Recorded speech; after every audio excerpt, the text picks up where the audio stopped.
Climate change reporting ga mari lenana mangarak suba media fellows 2024-25 ke ahumrak suba interaction program pangthokre.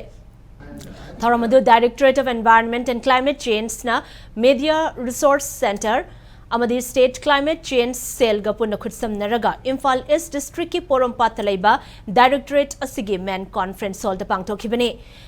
Tharamadu gi manung channa Meteorological Center Imphal gi head amadi scientist JKS Yadav amadi scientist DK Ambedkar na role of Meteorological Center in climate monitoring gi matangda khananai nakhi.